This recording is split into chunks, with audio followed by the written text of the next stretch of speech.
चलिए question number 13 पर आ जाइए। खुद से थोड़ा ट्राई करो। इकोनॉमी में people always consume half of any additional income. क्या है बताओ ये गिवन? ये एमपीसी है बच्चों 0.5। अरे आप अपनी बढ़ती हुई इनकम क्या कर रहे हो?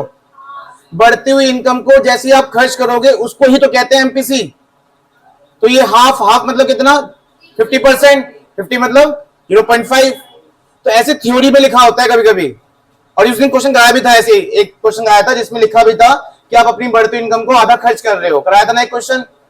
तो सिंपल सी बात है, यहाँ पे आपका एमपीसी 0.5 है और अनदर हाफ सेव कर रहे हो तो एमपीएस भी 0.5 होगा। हाँ या ना? 50% आप खर्च कर रहे हो, 50% आप सेव कर रहे हो। बच्चों 50% को क्या करोगे? जैसे ही परसेंट आओगे तो नीचे 100 क्या बन जाएगा? ये 0 पॉइंट। समझ में आ गया? ठीक है। तो एमपीसी आपके पास गिवन है। इसकी थ्योरी कहती है क्या कि एडिशनल इनकम को जब खर्च करोगे तो क्या बनेगा? एमपीसी। और बचे हुए को सेव करोगे तो क्या बनेगा? एमपीएस। आधा खर्च कर रहे हो, आधा सेव कर रहे हो तो एमपीसी 0.5, एमपीएस लिखो जो गिवन है, लिखो एमपीसी 0.5, एमपीएस 0.5। जो गिवन है पहले वो लिख लिया करो, तुरंत लिख लिया। Marginal propensity to save, save किया, सेव किया। एमपीसी जो खर्च करते हैं,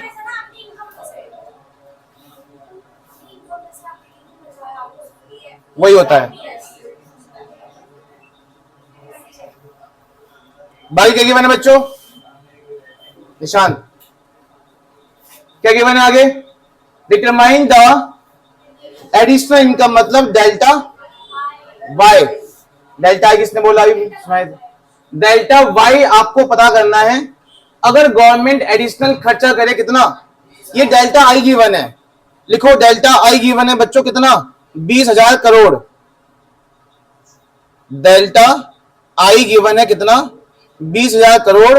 और आपसे क्वेश्चन में क्या पूछा गया है? एडिशनल इनकम पूछी गई है, मतलब डेल्टा वाई पूछा गया है। ठीक है, क्या पूछा गया है? तो बहुत सिंपल क्वेश्चन है। सबसे पहले के का फॉर्मूला लगाओ, एमपीसी वाला या एमपीएस वाला, आपकी मर्जी है। मैं लगाता हूं एमपीएस वाला। देखो देखो, के इज इक्वल टू 1/, था ये फॉर्मूला। जिनको फॉर्मूला नहीं पता, एक फॉर्मूला ये भी होता है के का, 1/MP। के एमपीएस कितना है? 0 पॉइंट कितना आएगा? अब लगाओ के का कौन सा formula? Delta Y upon delta I. और आई थिंक आप मुझे बताएंगे, जरूरत नहीं है जरूरत? बताओ कहां से? एडिशनल इनकम आपको फाइंड करनी है। एडिशनल इनकम फाइंड करनी है। गवर्नमेंट ने खर्च किया है, गवर्नमेंट का खर्चा भी हम आई मान रहे हैं, डेल्टा आई।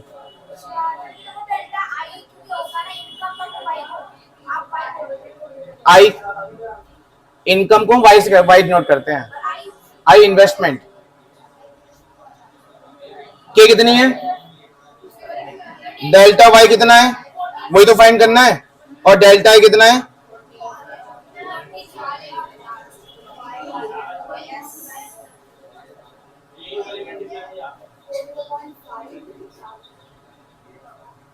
तो धीरे से पढ़ा होगा। अरे मुझे चैट दिखा रहे थे धीरे सर किसी की, मैं कीन नहीं कर पाया कि इतना बोलती है। मैं कहा मेरे बैच में तो चुप रहती है, और अच्छा वो चुप रहती है, नहीं तो मैं तो कूट देता। चलो आगे बढ़ते हैं। सही में आगे होगा इतना? हाँ, मैं तो कीन नहीं कर पाया, इतना बोलती है। क्वेश्चन नंबर 14 बच्चों, देखो पहले एकदम आपको फोकस करना पड़ेगा। मयंक कुछ ही पूछ सकता हूं बाद में मैं, ठीक है? देखो जिनको आता है वो तो शुरुआत कर ले अपने आप, जिनको नहीं आता वो चुपचाप सामने देखते रहें। क्वेश्चन नंबर 14 में, इकोनॉमी में आपकी इनकम जैसे ही बढ़ती है, with every increase in income, जैसे ही आपकी इनकम बढ़ती है 70% आप बढ़ती हुई इनकम का क्या करते हो? तो ये 0.7 है, हाँ या ना? अभी बता देना 50% क्या बन गया 0.5, 70% क्या बन जाएगा 0.7। लिखा भी है, किस पे खर्च करते हो? कंजप्शन पे। तो गिवन हो चुका है एक पॉइंट, एमपीसी 0.7 लिख लो। Question number 14 MPC 0.7। Question number 14 MPC 0.7। उसके बाद सपोज आप ये मान लो कि आपकी फ्रेश इन्वेस्टमेंट ये भी डेल्टा आई है, आई नहीं है डेल्टा। लिखो डेल्टा आई कितनी गिवन है? 300 करोड़। लिखो डेल्टा आई 300 करोड़। और आगे लिखा है कैलकुलेट द डेल्टा वाई और डेल्टा एस। डेल्टा एस आपको क्या निकालना है? डेल्टा वाई और डेल्टा एस। ठीक है, बिल्कुल चेंज मतलब डेल्टा। बताओ क्या क्या गिवन था? सबसे पहले क्या गिवन था? एमपीसी 0.7 और क्या गिवन था? डेल्टा आई गिवन था कितना? 300 करोड़। आपको निकालना है डेल्टा वाई और डेल्टा एस। तो बच्चों सबसे पहले आप के की वैल्यू निकाल लो, है या ना? इस वाली इसकी हेल्प से 1/1 माइनस 0.7 3.33। क्यों? की वैल्यू कितनी आ रही है? कितनी आई? 3 अब लगा दो के का दूसरा फॉर्मूला, कौन सा वाला? Delta Y upon delta I. के की जगह पुट कर दो 3.33। डेल्टा वाई आपको फाइंड करना है, डेल्टा आई आपके पास गिवन है, और ये हो जाएगा आपका आंसर 1000। ये 3.3333 है ना, मल्टीप्लाई करोगे 300 से 1000 ही बन जाएगा। 999999999999 चलता रहेगा ये। तो इसको राउंड ऑफ करके कितना कर दो? 1000 ही कर दो। ठीक है, डेल्टा वाई। अब क्या निकालना है बच्चों? अब मुझे कोई बताएगा डेल्टा एस किस फॉर्मूले में आता है? एमपी एस के फॉर्मूले में आता है, हाँ या ना? किस में आता है? तो बच्चों एमपीएस का फॉर्मूला लगाओ। चलो MPS is equal to delta S upon delta. Nishant अगर एमपीसी 0.7 है तो एमपीएस क्या होगा? बहुत बढ़िया, क्योंकि दोनों का सम क्या होता है? 1 होता है। एमपीसी और एमपीएस का सम क्या होता है? हमेशा 1। अगर ये 0.7 है तो वो 0.3 होगा। अगर ये 0.6 होता तो वो 0.4 होता। ये 0.5 तो वो भी 0.5। ये 0.4 तो वो 0.6। समझ में आ गया? तो एमपीएस कितना हो जाएगा? 0.7 नहीं 0.3। कितना आया? डेल्टा एस निकालना है, और डेल्टा वाई कितनी है बच्चों आपके साथ? आपके पास कितनी है डेल्टा वाई? 1000। कितना आया? 300। 300 करोड़ आपकी क्या गई है? Delta S. ठीक है, कुछ नहीं किया मैंने, कुछ भी नहीं किया। ये तो कब की बात? ये सब 7th क्लास की बच्ची से पढ़ रहे हैं हम। बिल्कुल 7। देखो एमपीएस गिवन करते 0.3। क्या 0.7 गिवन है? अच्छा, और ये सही तो है यार, सही तो था यार, गधा सही का गलत करवा रहा मेरा।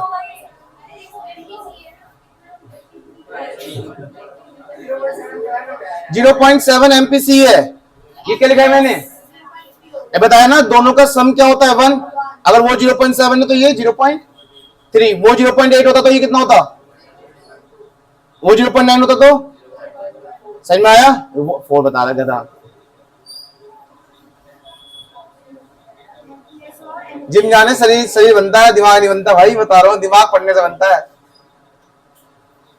तो आपको बॉडी विथ हैंडसम बनना पड़ेगा साथ साथ, अगर आगे बढ़ना है तो। होता ना ब्यूटी, क्या बोलते हैं? Beauty with brain. ऐसी बॉडी विथ ब्रेन, सॉरी हाँ मैंने उल्टा बोल दिया। बॉडी विथ ब्रेन बनना पड़ेगा आपको। Body with brain. क्या क्लियर बच्चों? आसान था ये, बहुत आसान था। इससे आसान कोई चीज हो ही नहीं सकती लाइफ में। हो सकती है क्या? चैटिंग करना हो सकता है इससे आसान। चलो बच्चों आगे बढ़ते हैं। Question number 15। देखो एक टाइम पे ऐसा आएगा, अगर आप खुद से करेंगे ना, एक टाइम पे ऐसा आएगा, मेरी जरूरत नहीं पड़ेगी, आप खुद पे खुद कर लेंगे सारा क्वेश्चन, ठीक है, क्योंकि क्वेश्चन रिपीट होंगे। अब लिखवाया था एक पेज पे सारे फॉर्मूले, फ्राइडे पे लिखवाया था ना। चलो बच्चे दे देखो सामने, कंजप्शन फंक्शन का फॉर्मूला दे रखा है इस बार, मतलब इक्वेशन दे रखी है सामने देखो, C is equal to C bar plus B Y, हाँ है ना। C is equal to C bar कितना 120, B कितना है बोलो जी, अरे निशांत B कितना है, क्या पूछा आगे पढ़ा, what is the value of, इससे इतना आसान क्वेश्चन है यार। लिखो K की वैल्यू निकालो, मल्टीप्लाई मतलब क्या, K का फॉर्मूला लगाओ, एमपीसी वाला, और एमपीसी दे रखा है 0.9, K 0.9 पुट कर दो, 1/1 माइनस एमपीसी, आंसर आएगा 10, 1/1 माइनस 0.9, 1/1 माइनस 0.9, 1/0.1 माइनस करने के बाद कितना आंसर आ गया, K इज इक्वल टू 10। कितना आसान क्वेश्चन है, इसकी जरूरत नहीं है अभी हमें, इसी बार है, अभी जरूरत नहीं है, आगे जरूरत पड़ेगी कभी, अभी जरूरत नहीं है इसकी। चलो आगे, if consumption at zero level of income, काम बंद कर दो अभी, एक मिनट सामने देखो, सबकी गर्दन सामने होनी चाहिए।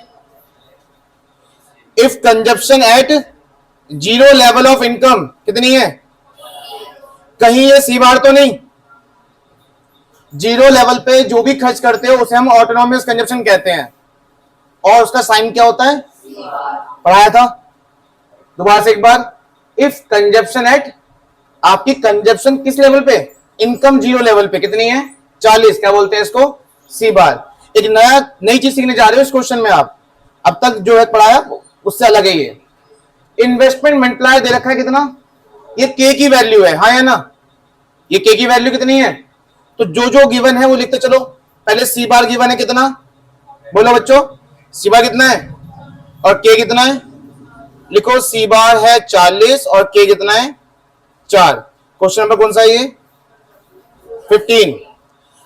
16 determine the relevant consumption function. बच्चों क्या पूछा है, कहीं इंक्रीज डिक्रीज लिखा है क्या, क्या पूछा है, कंजप्शन फंक्शन पूछा है, क्या पूछा है, सिर्फ कंजप्शन भी नहीं पूछा, आगे कंजप्शन के आगे वर्ड लगा दिया क्या। तो ये बहुत रेयर क्वेश्चन होते हैं, कभी कभी आएंगे ऐसे क्वेश्चन, इंपॉर्टेंट है। अगर कंजप्शन पूछेगा तो आंसर कुछ और होगा, और कंजप्शन फंक्शन पूछेगा तो आंसर कुछ और होगा। तो एकदम नई चीज है, कुछ मत सॉल्व करो, क्योंकि जो आप कर रहे हो गलत कर रहे हो, सामने देख लो, जो कर रहे हो गलत कर रहे हो, सामने देख लो बस। आपको क्या फाइंड करना है समझ में आ गया, कंजप्शन या कंजप्शन फंक्शन। कंजप्शन फंक्शन का एक फॉर्मूला होता है, लिखवाया था मैंने स्टार्टिंग में बिल्कुल अभी, C इज इक्वल टू मैं क्या कर रहा हूं, C is equal to C bar plus B Y, ये है कंजप्शन फंक्शन का फॉर्मूला, हाँ है ना। और जब सारे फॉर्मूले कर लिखवाए थे फ्राइडे को, तो उसमें ये वाला फॉर्मूला भी लिखा हुआ है, C is equal to C bar plus. अब कंजप्शन फंक्शन क्या होता है, यही होता है। अब क्या करना है आपको, आपको यहां और यहां इन दोनों में वैल्यू पुट करनी है, बस सॉल्व नहीं करना, सिर्फ वैल्यू पुट करनी है और आपका आंसर आ गया। अगर वो कंजप्शन पूछेगा तो सी का एक प्रॉपर अमाउंट में आंसर आएगा, सी का एक प्रॉपर आंसर आएगा, जैसे 200 करोड़ 300 करोड़ 400 करोड़ ऐसे। लेकिन अगर कंजप्शन फंक्शन पूछ रहा है तो आपको पूरा सॉल्व नहीं करना, मैं फिर से रिपीट कर रहा हूं, पूरा सॉल्व नहीं करना, बस आपको सी बार और बी की जगह उसके जो भी डिजिट है वो पुट करने हैं बस। तो क्या सी बार गिवन है, कितना है, क्या बी गिवन है, नहीं है। बी क्या होता है, एमपीसी। पर जैसे मैं के को देखा और के को देखते ही मुझे एमपीसी निकालने का तरीका याद आया, क्योंकि के का एक फॉर्मूले में एमपीसी होता है, हाँ या ना। तो मैं लगाऊंगा साइड में के इज इक्वल टू 1/1 माइनस, क्योंकि मुझे एमपीसी चाहिए नहीं चाहिए आदित्य, क्या मुझे एमपीसी चाहिए वैसे, क्योंकि बी ही क्या होता है, हेलो, बी क्या होता है? तो मुझे एमपी जरूरत है, बिना एमपी के क्वेश्चन सॉल्व हो ही नहीं पाएगा। तो बच्चों के कितना है? 4, 1/MPC। देखो सब आसान तरीका बताया मैंने कैसे करते हैं इसको, बिना मल्टीप्लाई डिवाइड करे। इसे रेसिप्रोकल कर दो, ये हो जाएगा 1/4, ये हो जाएगा 1 - MPC, है ना? इसे रेसिप्रोकल कर दो बिना मल्टीप्लाई डिवाइड करे, बता रहा हूं कैसे करते हैं आसान तरीके से। इसे रेसिप्रोकल कर दिया, ये हो जाएगा 0.25, 1 - MP। MPC को इधर भेजो और 0.5 को उधर, 0.25 को। MPC इज इक्वल टू 1 - 0.25, आपका आंसर आ गया 0.75।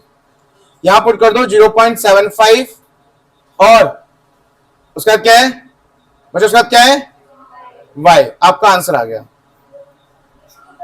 सी फंक्शन में, कंजप्शन फंक्शन में सिर्फ इक्वेशन बना के छोड़ देते हैं, सुनाई दे रहा है? कंजप्शन फंक्शन में सिर्फ बोलो इक्वेशन बना के छोड़ना है बस। और इक्वेशन में क्या क्या पुट करना है? बस सी बार। और ये 1 मार्क्स में आते हैं, कई बार आया है। और उस टाइम पे बच्चे क्या करते हैं, सी का प्रॉपर आंसर निकाल लेते हैं, क्योंकि वाई भी गिवन होता है। मान लो इसमें वाई गिवन होता है 1000, कितना? 1000, तो इसका आंसर होता है 790। ठीक है, अगर यहाँ पे 1000 पुट कर दोगे तो मल्टीप्लाई करेंगे, प्लस का कितना आएगा? 790। तो ऑप्शन में 790 भी होगा और ऑप्शन में ऐसा भी लिखा होगा। तो कुछ बच्चे पूरा सॉल्व कर देते हैं, पर नहीं करना। कब नहीं करोगे? कंजप्शन फंक्शन लिखा है तो सिर्फ इक्वेशन में आंसर छोड़ देना है हमें, ठीक है? समझ में आ गया? इक्वेशन पूरा सॉल्व नहीं करेंगे आप। C is equal to C bar plus, क्या इसमें एमपीसी था? निकालना पड़ा। किसकी हेल्प से निकाला हमने? के की हेल्प से। चलिए next question.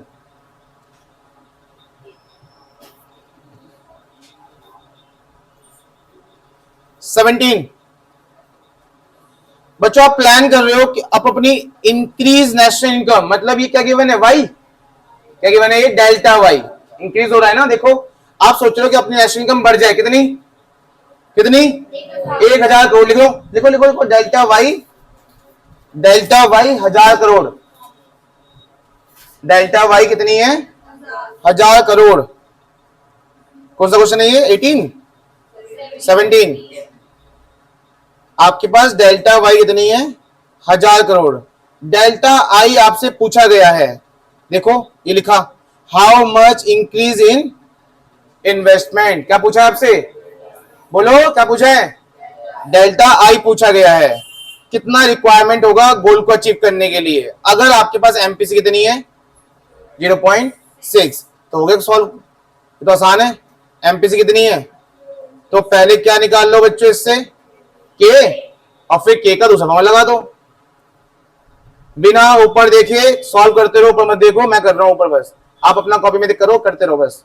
1/1 - 0.6, 1/0.4, 2.5,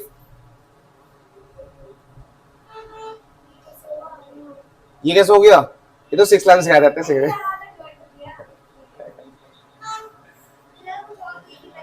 2.5 1000 divided by delta आई।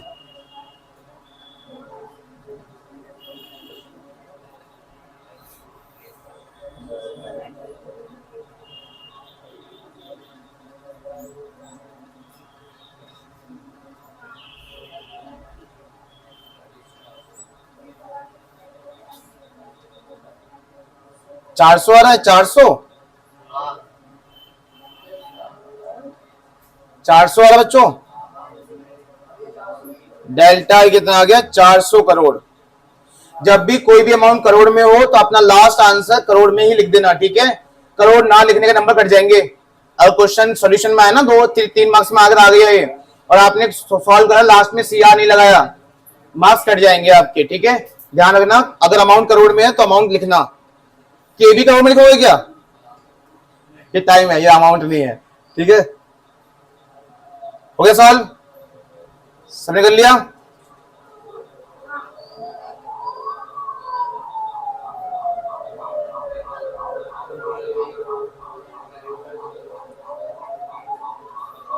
तो इसमें एक और चीज पूछी गई है, अभी क्वेश्चन कंप्लीट नहीं हुआ ये, इसमें एक और चीज पूछी गई है। क्या पूछा गया है? कैलकुलेट नहीं नहीं, आगे calculate practicals on determination of equilibrium level.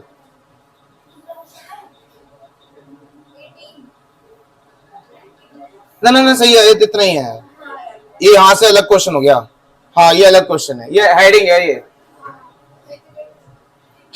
चलो एक काम करो, 18 क्वेश्चन करने के लिए आपको ये पूरा जो क्वेश्चन है कैसे सॉल्व करना है, पहले इस तरह बना लीजिए, ठीक है। पहले वाइल, और हाँ इस पे ज्यादा मत करना, बिल्कुल छोटे छोटे स्पेस रखना, क्योंकि आगे बहुत सारे कॉलम बनने वाले हैं। ज्यादा चौड़े करोगे ना वे आ नहीं पाएंगे, तो बिल्कुल छोटे छोटे, जितने आपके 100-150 आ जाए उतने ही रखना बस। सी खर्चा, आई को कर दो, इनकम को कर दो वाई, इसे कर दो सी।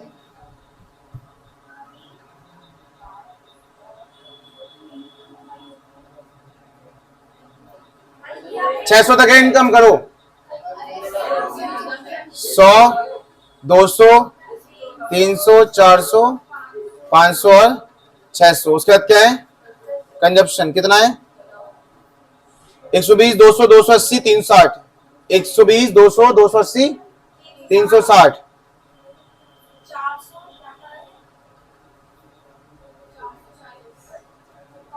440, 520।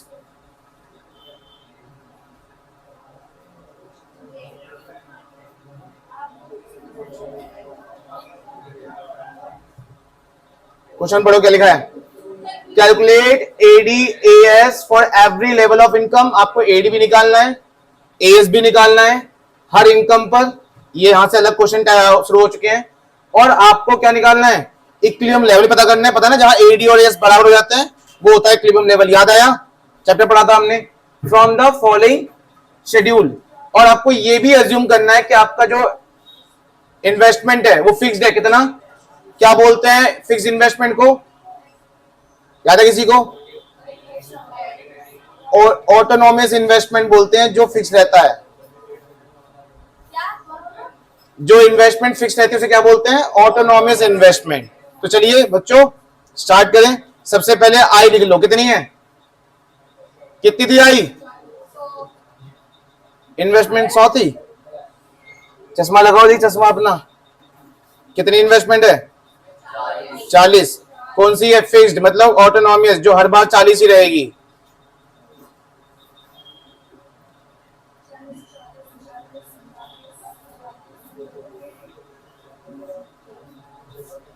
बच्चों में क्या निकालना है, और क्या होता है एडी का फॉर्मूला। हाँ भाई चुप चुप चुप, एडी का फॉर्मूला क्या होता है, क्या होता है एडी फॉर्मूला, पेपर देने चले जाना इनका, बच गए तो। क्या होता है बच्चों एडी का फॉर्मूला, क्या सी और आई हम पे हैं, क्या सी और आई हम पे हैं, सम कर दो फटाफट से। 100, आई समझ में आया, अभी करते दो, करते चलो। 160, 240, 320, 400, 480, 560।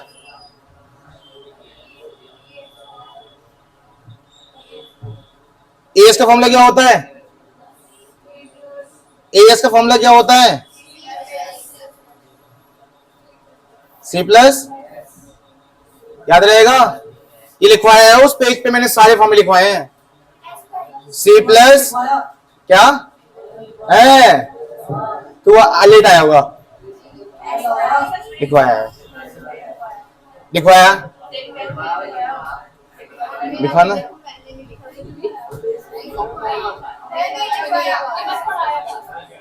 एएस का फॉर्मूला क्या होता है बच्चों, क्या होता है वैसे, सी प्लस एस। क्या आपके पास सी है, सामने देखो, सामने एस है, तो एस तो निकालना आता ही है। क्या होता है एस, मतलब अगर आप अपनी इनकम में से खर्चे माइनस करोगे तो क्या निकलेगा, बस निकालो साइड में। समझ में आया कि छोड़ा था मैंने, सस्पेंस। कितना आएगा, -20 आएगा। कितना आएगा, -20। क्यों, क्योंकि देखो 100 रुपए खर्च में, 100 रुपए इनकम में कितना खर्च कर रहे हो, तो 20, 100 रुपए खर्च कर दिया, अपने 20 रुपए कहां से लेके आए, सेविंग में से। तो सेविंग क्या हो गई, डिस सेविंग हुई है। डिस सेविंग मतलब जो पैसे निकालते हैं। अब यहां क्या है, अब यहां कितने हैं सेविंग, 200 इनकम पे 200 खर्चा, हाँ जी, क्या बोलते हैं ऐसे पॉइंट को? ब्रेक इवन पॉइंट कहते हैं जब आपकी इनकम और खर्चे दोनों बराबर हो और सेविंग हो जीरो, उसे पॉइंट बोलते हैं ब्रेक इवन पॉइंट। यहां कितना होगा? 20, यहां कितना होगा? 40, यहां पे 60, यहां पे 80। अब कर दो सी प्लस एस को, सी और एस को प्लस कर दो, आपका ए एस निकल जाएगा जो कि 120 और माइनस 20 100, फिर आएगा 200। अब पता है मेहनत करने की जरूरत नहीं है, इतनी प्लस करने की जरूरत नहीं है, क्योंकि ए एस ही क्या होती है? इनकम। तो आप यहां से उठा के वहां पटक सकते हो, प्लस करके भी यही आएगा और इनकम भी यही होगी। ठीक है, अब बताओ एडी और ए एस कहीं बराबर हो रहे हैं? बच्चों आपने पूरा शेड्यूल सॉल्व कर लिया है, एडी और ए एस कहीं हो रहा है?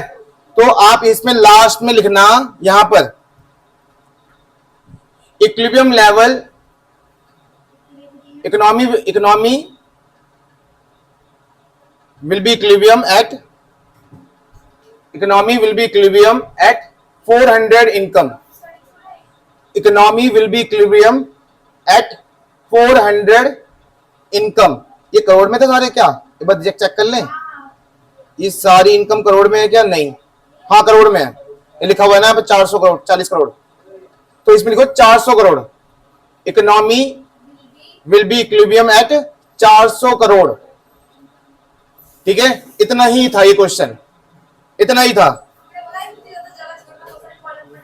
हाँ तो अगला क्वेश्चन भी तो इसमें कर लेना आगे। चलो अगला क्वेश्चन भी सेम ऐसे ही है, करिए अपने आप। 2 मिनट का टाइम दे रहा हूं, 2 मिनट का।